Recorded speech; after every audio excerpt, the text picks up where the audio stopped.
Hey guys, it's Ollie from Local Knowledge, and today I'm here to show you how I build a game plan for a day of offshore fishing using a program like Satfish. Satfish provides me with all the data I need to save time and fuel and to have a really good idea of where the fish are gonna be that day. And as everybody knows, time is everything and fuel is not cheap. So I'm always the night before collecting as much data as I possibly can. And this is outside of Satfish. I'm talking to guys that caught fish. I wanna know what they used. I wanna know how big the fish were. I wanna know the water temperature, and I wanna know the location. And that kind of gives me a general idea of where I wanna start looking for water. If my buddy tells me that he caught fish right off such and such seamount, and here I'm using an example of like albacore fishing up in Northern California.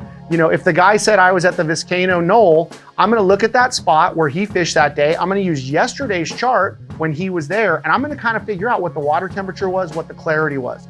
A lot of times fish will stick in a particular block of water and they'll move with that water as that water moves up, down, in or out against the coast. So once you kind of put all those pieces together, you've got a full game plan that directly relates to fish being caught. Now there's also times when I'm down in Mexico in the middle of nowhere and I want to go catch a marlin and nobody fishes out there. Great, I've got the best possible tools here. I'm not even talking to anybody. I'm just looking at the water, I'm analyzing it, I'm finding edges, and that's what I want to teach you to do. So for this example, we pulled up a map of Fort Bragg. Fort Bragg is in Central California, and right now they are crushing the albacore, a fish that's very near and dear to my heart. And I was thinking about dragging my boat up there just to get in on some of the action. Don't really know a bunch of guys out there, might be able to find a little info, but I can look at the water and get a really good idea. So the first thing I'm gonna start with is the high definition SST chart. Always my best resource when looking for fish offshore. Now, in this case, the data sucks. I'm looking at this thing, there's cloud coverage. Clouds are the one thing that Satfish cannot help you with. So the first thing I'm gonna do when I don't have good data is I'm gonna go to the bottom right-hand corner of my screen, and it's pretty much the same on the app, and I'm gonna tap on the little calendar date there. And what that's gonna do is bring up a series of thumbnails. What these thumbnails are is they're representing little shots of the past, I think it's weeks worth of images here. And as I cycle through them, I start to see more and more data. Oh, and I find this map, great. It has great coverage along the shore. This was yesterday. So it's a very recent map. It's less than 24 hours old, and I get a really good image of the fishing grounds. Bitchin', I've got my high def covered. Now, if I didn't have that at hand, then I'm gonna fall back on the 3-day composite, which layers the last 3 days of data and will give you a really good idea. Or the cloud-free SST, which actually sees through the clouds, but doesn't have that really high resolution. It's more of a big picture tool, but will still get you pointed in the right direction. So now I'm on the map here and I'm kind of looking around. Okay, I find the areas where I think I want to fish. I see some really nice edge here between the cold water and the warm water, just outside the Hussainy Knoll. Now, edges are great. Edges congregate bait. They're basically rivers on the ocean that come together. When you find an edge that has a good piece of water and it goes over a piece of structure, you've hit the jackpot.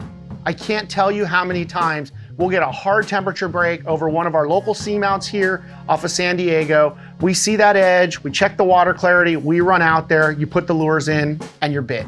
There is nothing more satisfying than finding your own fish away from the fleet, using technology and having a great day on the water. So now that I see this hard edge down by the Hussainy Knoll, I'm gonna kind of double check my own homework. And I'm gonna look at some of these other maps. So the next thing that I'm gonna go to is water clarity. And that we know that as chlorophyll. So I'm gonna pull up a chlorophyll map. Got a great image here. I don't have to go hunt around. The most recent image looks really good. And I see right on that edge where the temperature break is, I also have a chlorophyll break, which is very common. The two of them typically do run together, but there are lots of cases where you're gonna see a beautiful looking edge with a warm piece of water and it is puke green. And as we know, most offshore fish don't want anything to do with that. So I start with the SST. I verify then with the chlorophyll. I'm looking at this here and I see green inshore water meeting that kind of whitish, light blue water, which we like to call a transition zone, that's bordered by that clean blue offshore water. This is where I want to fish. I've got the temperature I'm looking for, I've got the clarity conditions, and I know that there is going to be bait in there because those currents are really pushing together. The water is clean enough to hold game fish, boom, that's where I'm gonna start. And like anything that I do in fishing, I don't go fishing with one rod. I don't go fishing with, one lure. I have backups for my backups for my backups. So I'm also gonna go and start looking around this map in that same general zone for water that has the same temperature and the same clarity that is nearby. And if I can find those other chunks of water, I'm gonna keep a note of that and I'm gonna build that into my game plan for the day. If I don't get them here, I'm gonna troll, I'm gonna look, I'm gonna use my binoculars, I'm looking for life, right? If I don't see the life in there that I want, I go to spot B. And if I don't see the life that I want in there, I go to spot C. And one tip that we always keep in mind when we're tuna fishing and offshore fishing, slack tide. This is probably one of the things that nobody talks about, but on slack tide, most of your game fish we say will float. The tuna are gonna boil better. The marlin are gonna tail better. You're gonna be more likely to have those game fish corral the bait and give you a visual signal, which may be a bird, it may be a splash, it may be a full-blown foamer. But I wanna plan my day so at slack tides, I'm on my alpha spot.